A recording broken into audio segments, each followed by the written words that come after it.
Oke, halo guys, welcome back to Korea Remit bersama orang Korea yang medok. Oke, Polo-Polo, sebenarnya aku nggak ada rencana untuk buat kelanjutan tentang keramaian di Korea saat ini. Tapi tanggal 7, tanggal 8 kemarin ternyata lumayan banyak hal-hal yang terjadi dan menurutku ini perlu tak bagikan kepada Polo-Polo yang tinggal di Indonesia. Buat teman-teman yang masih bingung tentang keramaian di Korea, please tonton videoku di YouTube part 1 sama part 2-nya dulu biar lebih paham. Buat yang nggak paham, ya sebaiknya nonton itu dulu karena agak jelimet. Sekarang aku mau membagikan sedikit kejadian yang terjadi pada tanggal 7 dan 8 dan ini sangat menarik khususnya buat populer yang tinggal di Indonesia karena Indonesia dan Korea sama-sama negara demokrasi. Sekarang langsung tak bagikan kejadian yang terjadi tanggal 7 dan tanggal 8. Langsung kita mulai. Pertama-tama, pada tanggal 7, lebih tepatnya pada pukul 10 pagi, Presiden Yoon Suk Yeol itu langsung bilang di media bahwa minta maaf atas kericuhan yang udah dibuat dan menjanjikan tidak akan melakukan lagi darurat militer yang kedua. Soalnya sempat banyak, nggak tahu itu rumor ataupun berita, ataupun ya cukup banyak orang-orang memiliki kecurigaan bisa jadi presiden akan membuka ataupun mendeklarasikan darurat militer yang kedua. Tapi Presiden Yoon Suk Yeol menyatakan bahwa dia tidak akan melakukan hal itu dan juga minta maaf akan kejadian kali ini. Sampai di sini sebenarnya ini nggak terlalu menarik. Tapi pada sore hari ada kejadian yang menarik di gedung DPR. Pada hari itu di pukul 17.44, jadi di sore hari mau malam gitu, di gedung DPR itu ada sebuah hal yang didiskusikan. Ada dua hal yang didiskusikan di gedung DPR. Yang pertama adalah masalah ibu negara.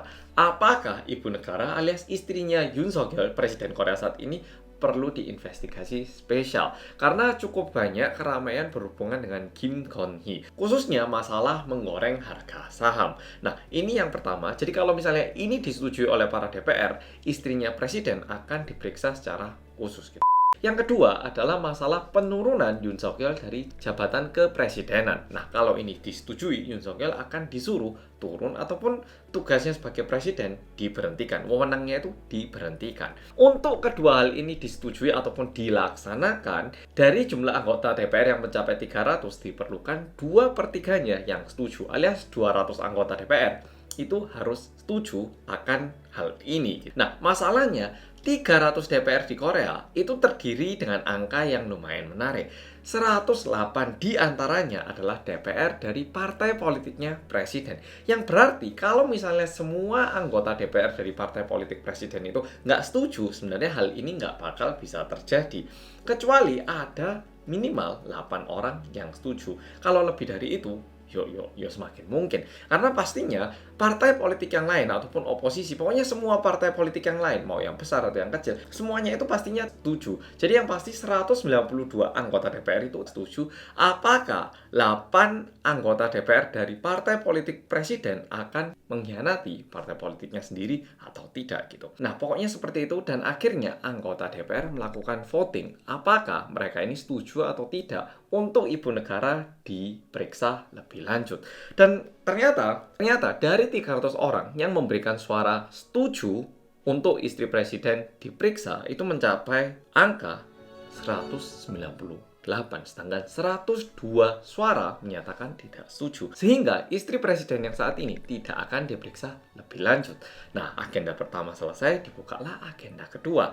Agenda kedua ini apa? Seperti yang udah aku sampaikan tadi, masalah penurunan Yoon Suk Yeol dari jabatan kepresidenan. Masalahnya, ketika agenda yang kedua ini dimulai, belum benar-benar dimulai, tiba-tiba 107 anggota DPR dari partai politiknya DPR itu berdiri dan meninggalkan tempat. Kenapa ini sangat mengganggu? Karena kalau misalnya mereka itu berdiri dan meninggalkan tempat, berarti suara yang bisa dipungut itu di bawah 200. Dan kalau suaranya itu tidak mencapai 200, ini berarti agenda kali ini batal atau bisa dibilang tidak bisa memasuki tahap berikutnya karena tidak cukup gitu suaranya. Dan 107 anggota DPR dari partai politiknya presiden meninggalkan tempat. Hanya satu orang yang duduk di tempat. Dan tentunya ini membuat cukup banyak anggota DPR dan juga warga Korea Selatan marah. Bahkan anggota DPR lainnya, partai politik lainnya yang ada di tempat, mereka ini semua berdiri dan memanggil satu demi satu nama DPR yang meninggalkan tempat. Kayak DPR si A, mohon kembali ke tempat. DPR si B, mohon kembali ke tempat. DPR si C, mohon kembali ke tempat.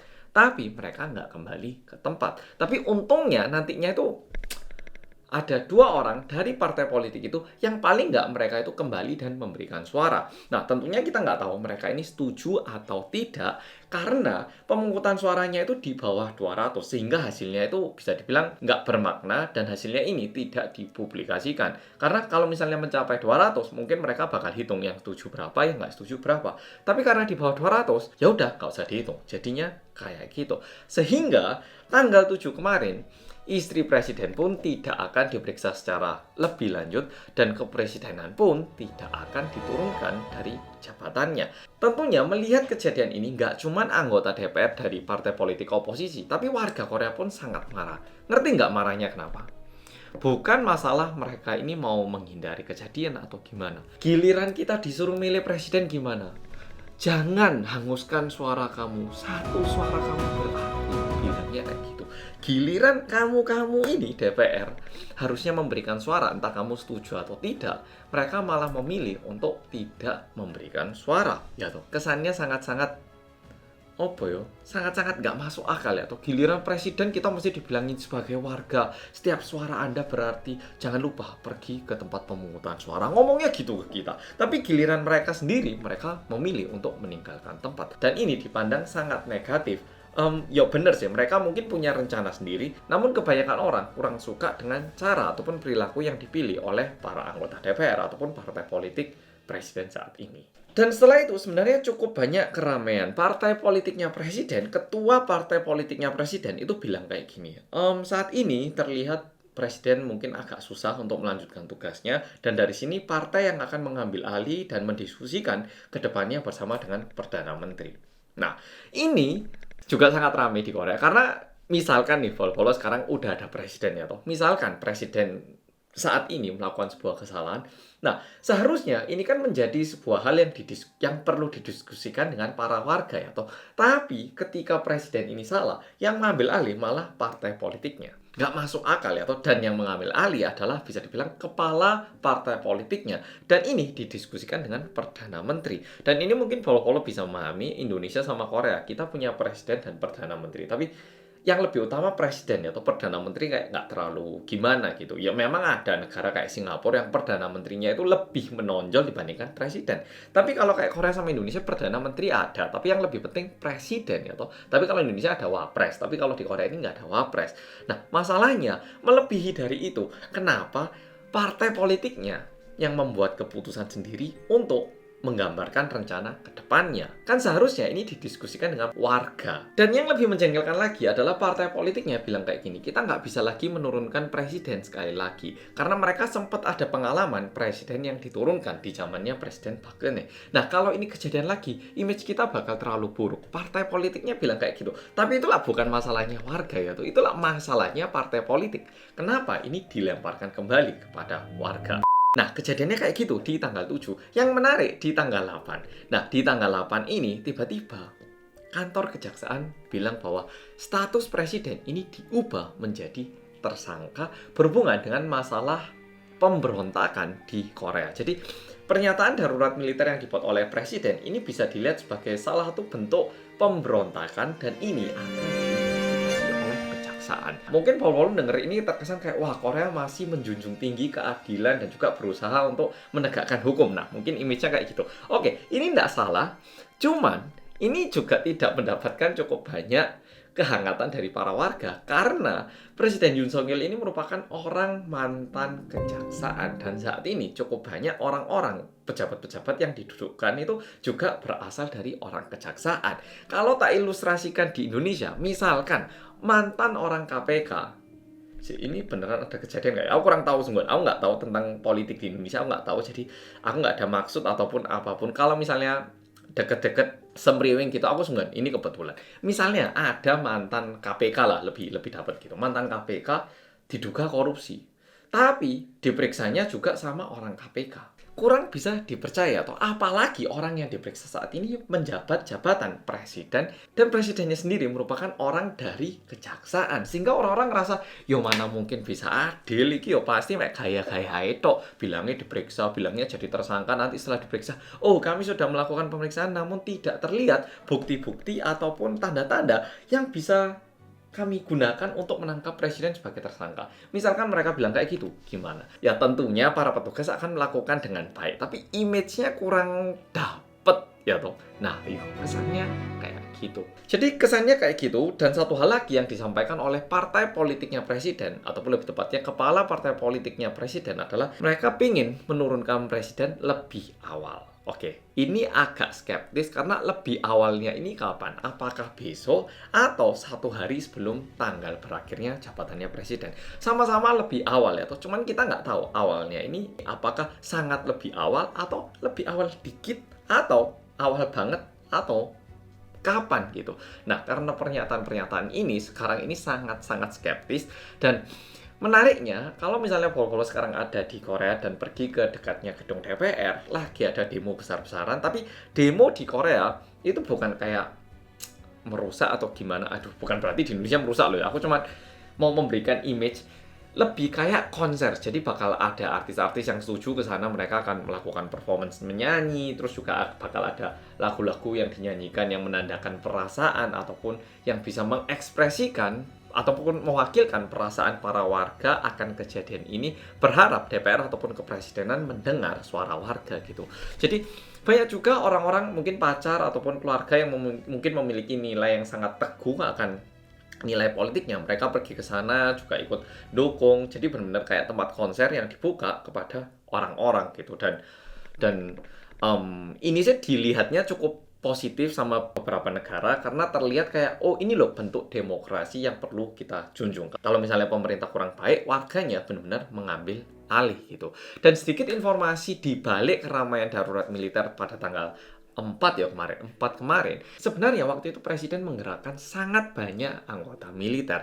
Dari anggota militer yang menjaga kota, anggota militer pertahanan keamanan, anggota militer spesial yang seharusnya itu digunakan ketika ada kejahatan yang sangat-sangat penting gitu ya toh. Tapi untungnya ketika presiden memberikan perintah kepada militer untuk mengambil alih DPR, ternyata atasan-atasan militer yang merasa ini kok terkesan kurang benar ya. Nah, mereka ini memberikan perintah yang beda kepada bawahannya. Seharusnya mereka itu disuruh menyiapkan peluru beneran dan benar menerobos masuk sekuat mungkin.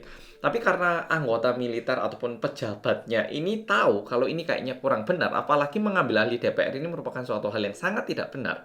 Mereka ini bilang ke bawahannya kayak, oke, kamu sekarang ke sana, jangan bawa peluru, jangan pernah nyenggol warga.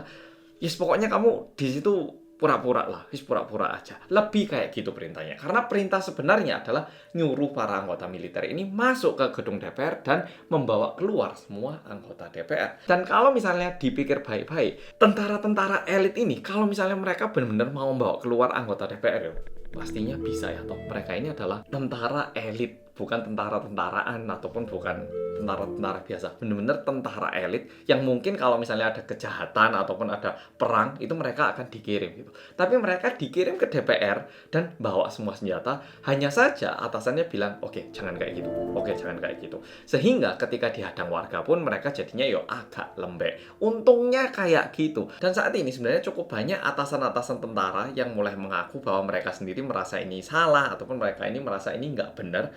Dan mereka pun saat ini sedang diperiksa. Karena toh pada akhirnya ini merupakan sebuah pemberontakan yang kurang benar ataupun dilihat sebagai bentuk kudeta. Jadi benar, waktu itu warga-warga itu datang ke gedung DPR dan menahan semua tentara-tentara biar mereka itu nggak bisa menerobos masuk ke gedung DPR dan memberikan waktu kepada anggota DPR agar bisa mendeklarasikan pembatalan darurat militer. Tapi sebenarnya kalau misalnya para tentara ini mau menerobos masuk, apa yang nggak bisa mereka lakukan? Senjata juga ada, ini juga ada, tenaga juga ada, perencanaan tentunya mereka bisa, apa yang nggak bisa mereka lakukan ya toh. Tapi untungnya masih ada beberapa orang yang memiliki jiwa demokrasi. Yang bisa dibilang mereka itu nggak sepenuhnya menurut perintah. Mereka pun berpikir apakah ini perintah merupakan suatu hal yang benar atau tidak gitu. Oke, Polo. Jadi kejadian saat ini kayak gini. Di satu sisi ini merupakan kejadian yang masih sangat kacau balau, tapi di satu sisi yang mungkin menurutku lumayan menarik adalah jiwa demokrasi di Korea ini masih ada dan berlangsung dengan baik. Untungnya kayak gitu. Dan berharap, sekarang ini Korea sangat suram kesannya, tapi berharap hal-hal ini pelan-pelan bisa diperbaiki dan menjadi negara yang lebih baik lagi. Oke, Pol-Polo, jadi video kali ini sampai di sini. Makasih udah nonton dan sampai jumpa di video berikutnya. Jadi kalau misalnya ngomongku agak aneh, mau dipahami, aku lagi sariawan, terus tanganku kemarin habis olahraga jadi gini semua, jadi nonton nggak enak badan. Oke, makasih.